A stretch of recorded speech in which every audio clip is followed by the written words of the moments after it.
watch my hip. I'm going to go in slow motion. This is 1, look at my right hip, 2, and now watch my hip, 3.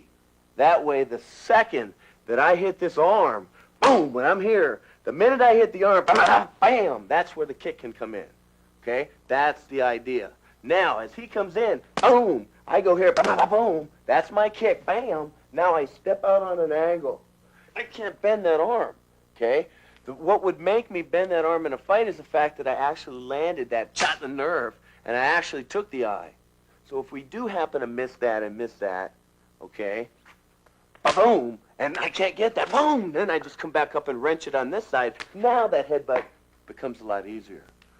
Now remember, the jab comes in, between this and this is 1 beat, okay? We got that far. We put the half beat in here, which is the oblique kick, okay? So this is as far as we've gotten. So right here is my last shot. Now I could consider this a beat and this a beat, okay? And then this and this and this can be a beat. So the rhythm can be bam, bam, bam, bam, bam, bam, bam, bam, okay? That can all be one flow. Or I can go 1, 2, 3, and then 4, 5, 6, 7, okay? How I structure the beats tells me how many times I can hit this person. Plus it throws off his psyche. We're beating him emotionally. Hi, I'm Paul Vunak, and welcome to the Anatomy of a Street Fight. This tape is not about techniques. If you're looking for techniques, I'd recommend Attributes 5. This tape is about practical application.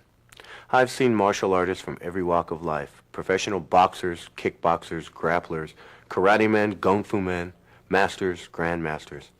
These people may be great at what they do, but when you take them out of their confines of their specialty and put them into a street situation, well, one mistake and they could lose the fight badly. So the purpose of this tape is to show you the mistakes these people make, and hopefully you won't repeat them. So let's get out our notebooks and we'll get started. In our first segment, we're going to show you how we train every aspect of a fight. The reason I titled this tape The Anatomy of a Street Fight was so we could break down a fight to the nth degree. 70% of all fights involve weapons, and with this in mind, our first segment will involve double sticks.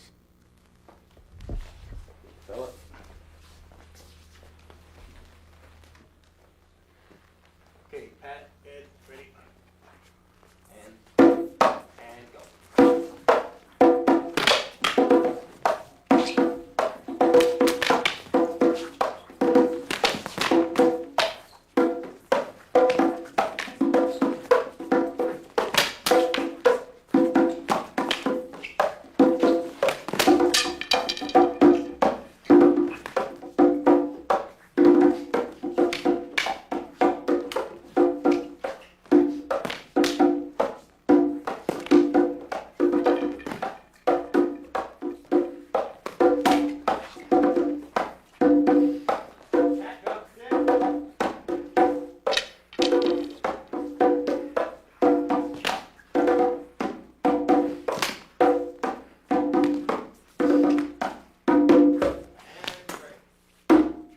Now, to the novice watching stick fighting is very much like a novice watching jiu-jitsu. When you watch jiu-jitsu, it might appear that they're just rolling around on the ground, but actually it's a chess match, and you have to pick up all the fine points. That's the same thing with stick fighting. Most people don't realize that. They're not just up there swinging sticks at each other. For every move, the other person is doing a counter. They're aiming for the hand. When they hit the hand, they're skipping up to the head. When the backhand comes in, they're backing up just a tad. The timing, the footwork, the spatial relationship, the line familiarization, the coordination, all this has to come into play. Stick fighting is much more involved than you would think. And when you're in a street fight, if you know how to train the sticks, you have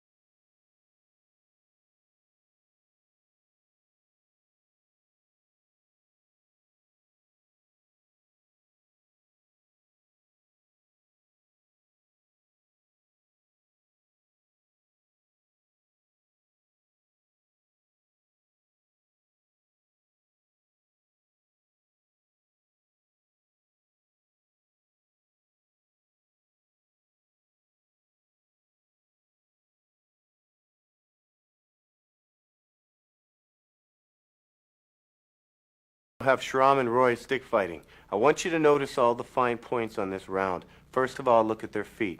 Watch the footwork. You're not going to see any stances. You're not going to see them get low. They're going to be up on their toes like Sugar Ray Leonard, somebody that boxes well. Next, we're going to move up the body. Look at the hands. Watch the way the hands move. Watch the way they counterbalance. Watch where they're aiming. Look at the targets they're aiming for on the body. Their primary target is trying to hit the hand. We call this defanging the snake. When you smash the opponent's hand, he doesn't have a stick. You can take the head easily. And finally, they're looking for the head. Also look at the gap that they have between each other. This is what we call spatial relationship, trying to maintain that gap. When Roy comes in, Shram will be going out, and vice versa. They'll maintain what we call largo mono range. These are all the fine points that's important to look at.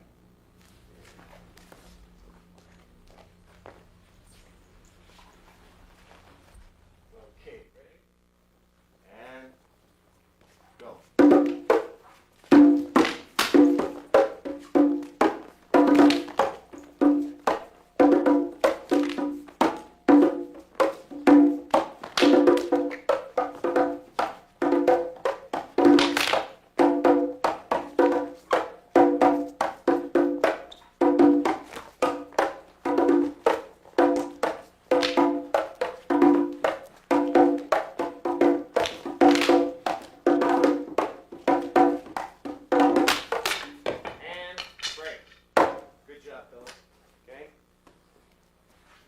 Now, if that were a real fight, one person lost the stick, what would he do if he couldn't fight empty hands? In our double stick match, one person lost a double stick, what would he do if he couldn't fight single stick? This just exemplifies the point of the ability to flow in a street fight.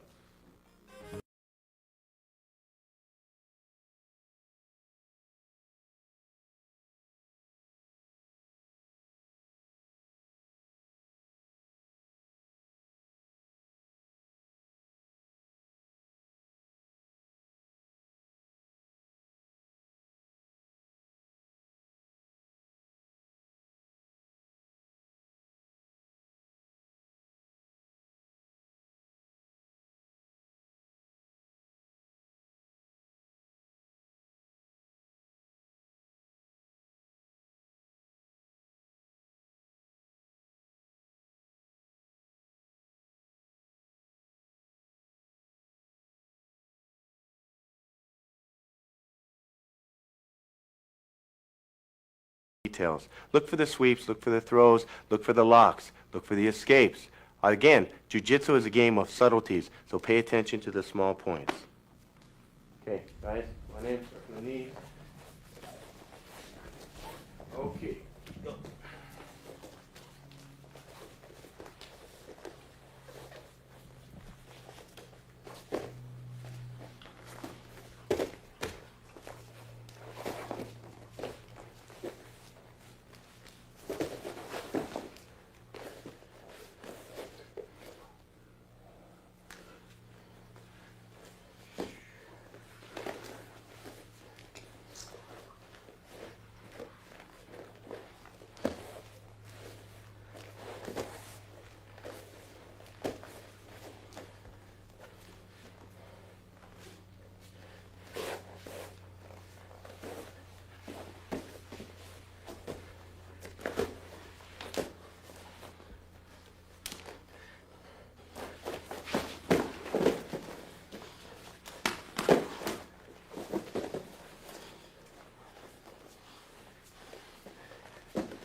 Good. Okay, now, we look at that match, probably went a good 5 minutes. So I want you to understand one thing about a street fight. When you get to the ground, you need to resign to the fact that you are not in a rush. Also, if there were biting and eye gouging going on, I don't think it would have lasted 5 minutes. So we have to keep all these factors in mind for a real street fight. Our next round, we're going to have Diana and Brian knife fight, and from the knife, they're going to go right to the ground into the jiu-jitsu game.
We went from knife fighting to ground fighting to kickboxing to trapping. Now, when you're in trapping range, you can't really headbutt, elbow, or knee each other, so you have to simulate it. In knife fighting, we have to wear a glove. So this is about as realistic as we can possibly do it without actually cutting each other and headbutting each other. So this is the way I'd like you to train at home. Now, in this next round, we're going to have Gary and Terry start with a double knife fighting. Double knife fighting gives you something that single knife fighting does not give you.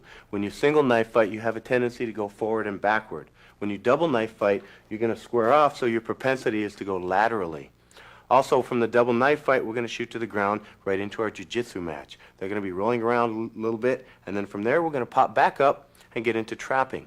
I have to kind of control this because, again, it's not a real street fight, but this is about as realistic as you can get. Okay, ready? And begin.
The most important thing that you need to do in a fight is to be able to flow. If you can't flow from one thing to another, you're going to lose. This is why we have to train things separately, and then we put them all together in the flow just like this. This is how I want you to train at home. Now in this last round, we're going to put it all together. We'll start with double stick. They'll be moving around. When I tell them to drop it, they're going to throw it down and have to fight with a single stick. From single stick, then we're going to go to a knife, and they'll flow into a knife fight. So let's keep an eye on how they move and how they flow from one weapon to another, and how the range diminishes as the length of the weapon goes down.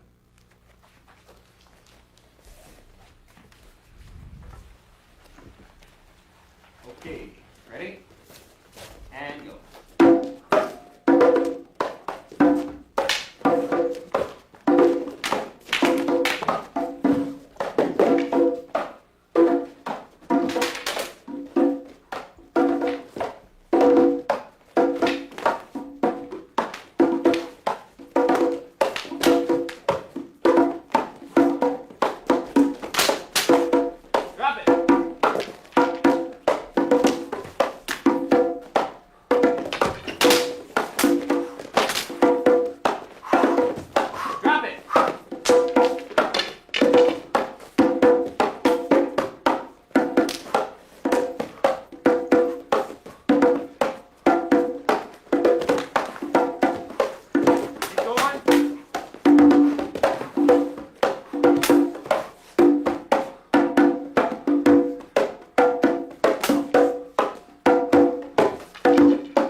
Now, trying to keep this as realistic as possible, okay? Went from two weapons to one to knife fighting. When one guy hit the ground, we always keep moving. I wanted that round to stay in. Notice what happens when you hit on the ground, okay? One guy is circling, he's moving with his footwork. This is where you really need to use footwork. When you're on the ground, you have to stay cutting and try to work your way up.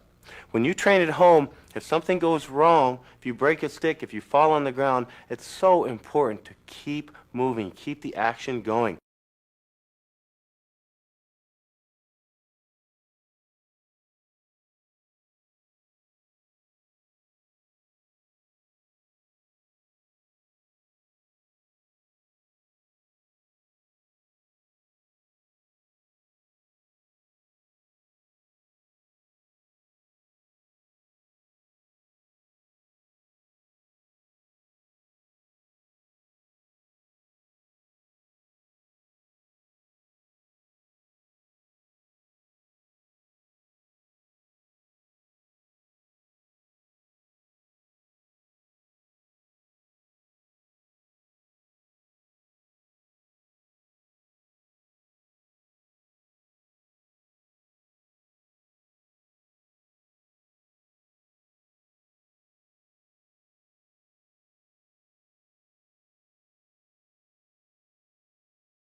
Bar, and Ed will be approaching Roy in a menacing way. Now, when you're in an altercation, you have two basic ways fights begin: engaged and not engaged. When somebody walks up to you in a fight, the most common ways fights begin is not engaged. They walk up to you nose to nose. This is your best opportunity to end the fight. You have a headbutt, a knee, an elbow.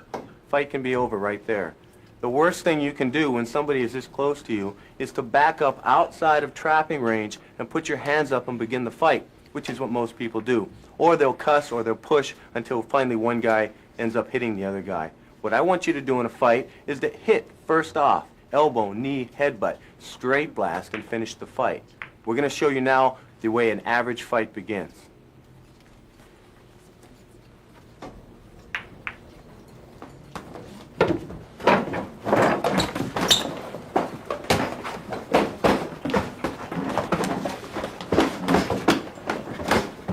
Break. Now, what we saw here was the worst thing a person can do. Ed approached Roy, and the first thing Roy did was he stood up, he had Ed right here for a nice headbutt, and they shoved each other. They both put their hands up, and then they allowed each other to begin the fight. You don't want to do this. Jeet Kune Do is intercepting. So to intercept the fight right away, you hit first. So our first rule is, the firstest with the mostest is the bestest.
Now what you're going to see is basically the same scenario. We're going to have a different result. I'm going to do the right thing. I'm not going to stand up and talk. I'm not going to push. I'm not going to put my hands up. I'm just going to do my thing.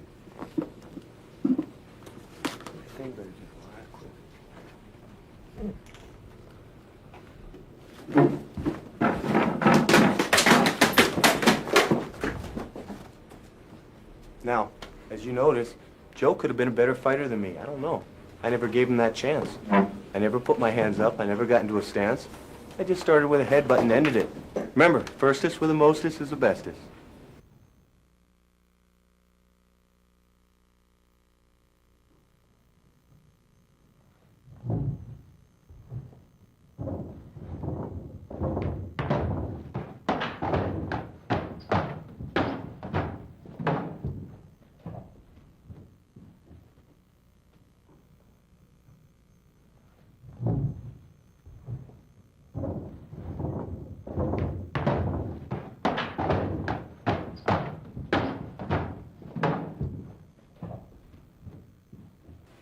Now for our next scenario, we're going to have a 2-on-1.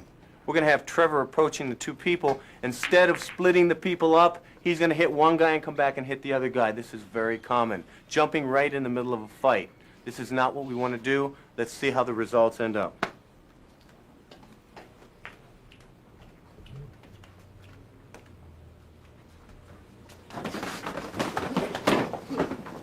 Break. Now, not too pretty. This is usually what ends up happening when you're trying to fight 4 fists at one time. What Trevor did wrong was he hit the first guy, he came back and he hit the second guy. What you want to do when you fight 2-on-1 is fight 1-on-1. Always split people up. So rule number 2, fight one person at a time, 2-on-1.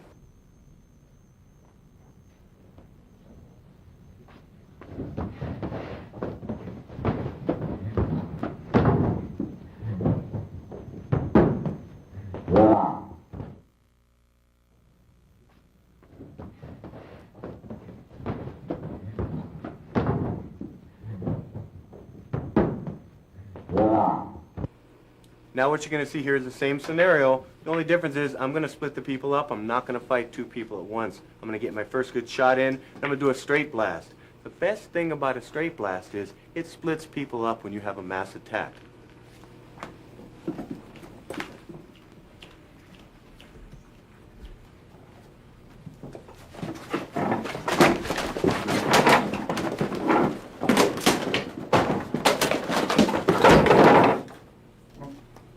Now, what did I do? I didn't fight two people at once. I didn't stay in the middle, hit one person, and then come back and hit the other guy. By straight blasting Ron, that gave me the latitude to back up, get my hands up, and fight the next bad guy. Rule number 2, fight one person at a time.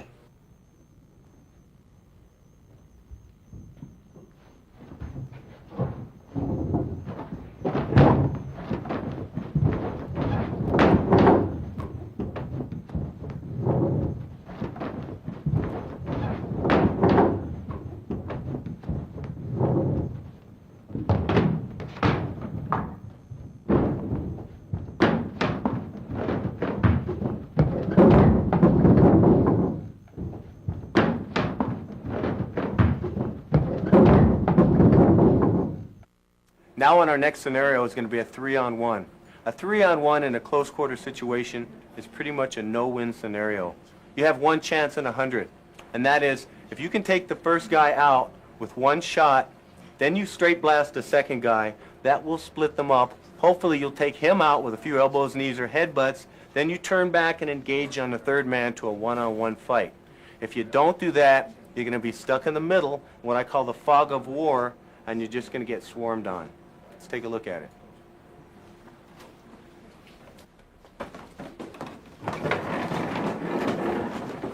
Great.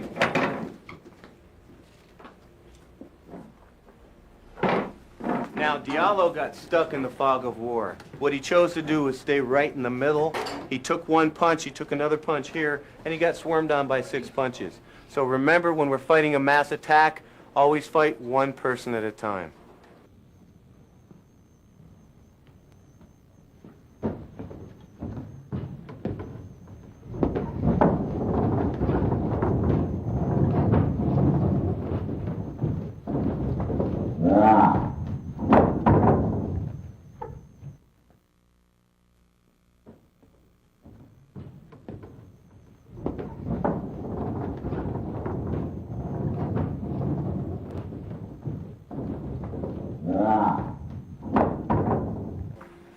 Now, same scenario, 3 people on one.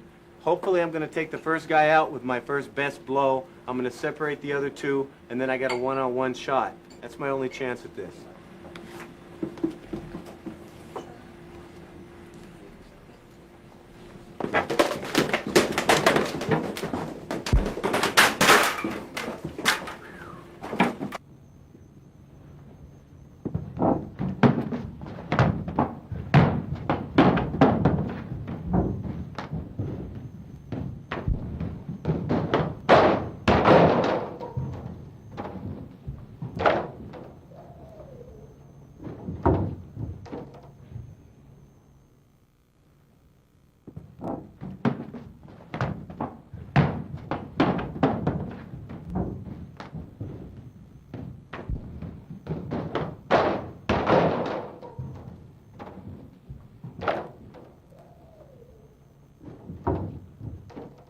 Now in this next scenario, Shram and Chris are going to end up on the ground.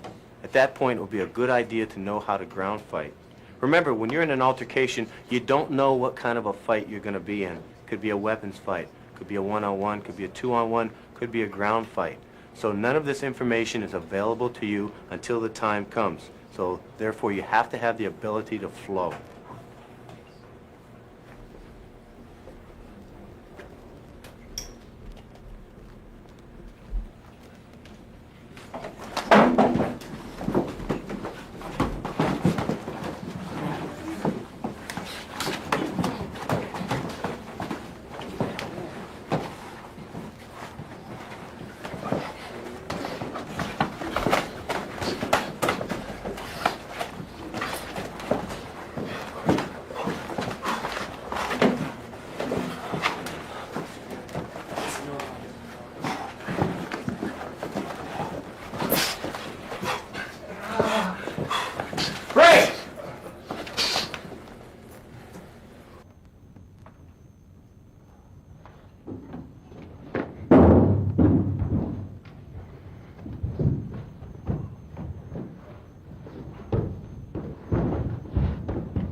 In review, we have a one-on-one, a two-on-one, a three-on-one, a ground game, and we have a weapons game coming up.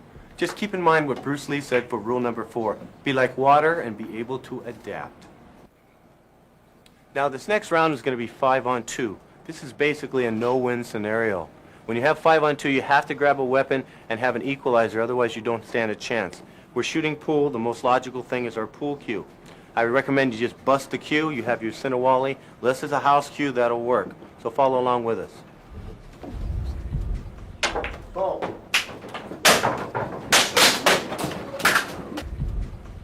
Boom.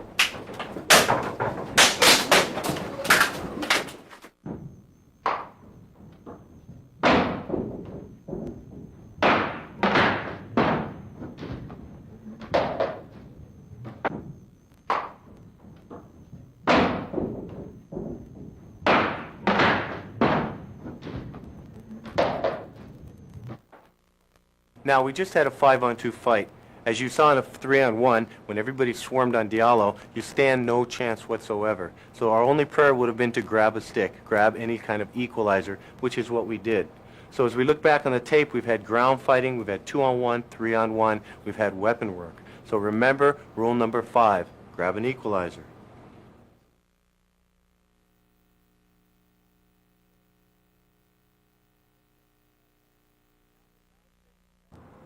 Now for round 6, we're going to go 2-on-1 again. This time the bad guys are coming already engaged, meaning the hands are up and they're on their toes. So I don't have the luxury of just coming in with a headbutt and going with my straight blast. I have to be on my toes. Again, I'm zoning one person away from the other, only fighting one guy at a time. This first round, we're not going to throw any punches. We're just going to show you how the footwork is applied. Then we're just going to blend right in with the punches. Okay, guys.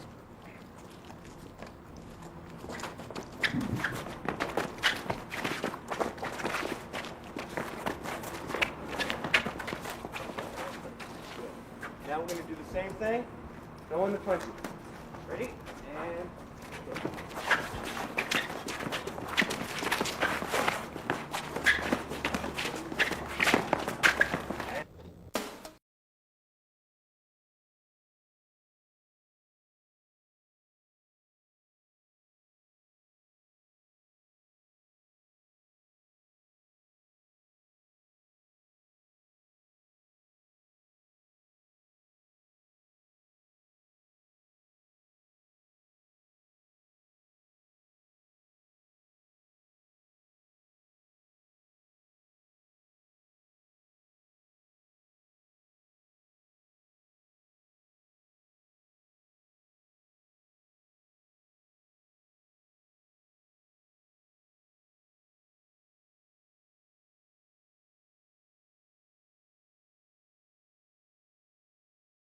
Last round, notice I was using continuous footwork. Had I have stopped my footwork just for a second, or raised a leg even worse to try to kick, these guys would have swarmed on me. We would have probably ended up on the ground. So this is the most important point about round 6, is perpetual footwork, trying to zone one person from another. Now, round 7 coming up, we're going to have 2-on-2, the black shirts against the grays. I want you to notice how difficult it is to keep your partner in mind. You're going to notice we're going to have a little friendly fire action, and everybody's going to be hitting everybody. I want you to notice just how difficult this type of fighting is. All right, stay with us.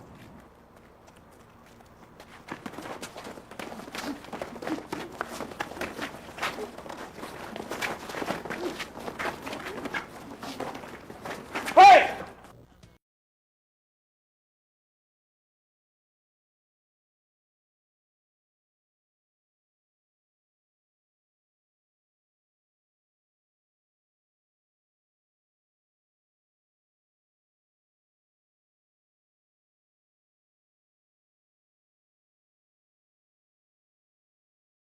Now on round 7, our last 2-on-2 match, we started to see things get a little cloudy, what I like to call the fog of war.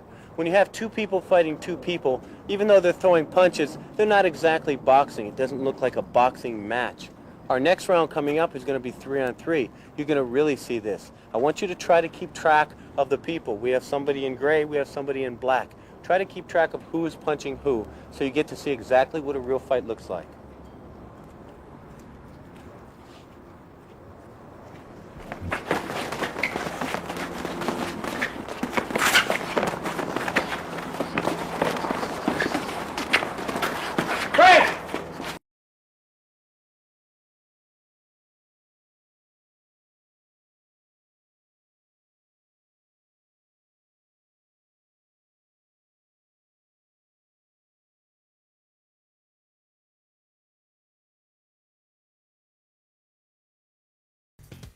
Now in round 9, we're going to really exemplify the fog of war.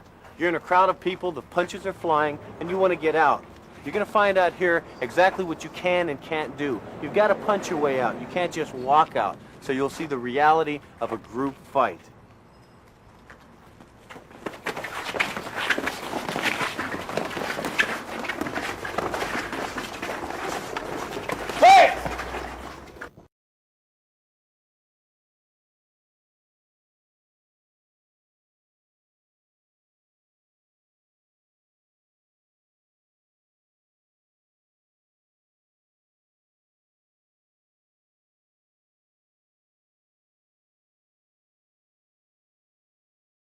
Well, I hope you enjoyed the anatomy of a street fight. Sometimes being street smart is better than being technically proficient. Dan Inosanto wrote in his book that his school, the Filipino Kali Academy, is not about techniques, it's about experiences. What we've done in this video is we've logged various scenarios, and hopefully you can apply these scenarios to your own experiences. So, good luck and thank you.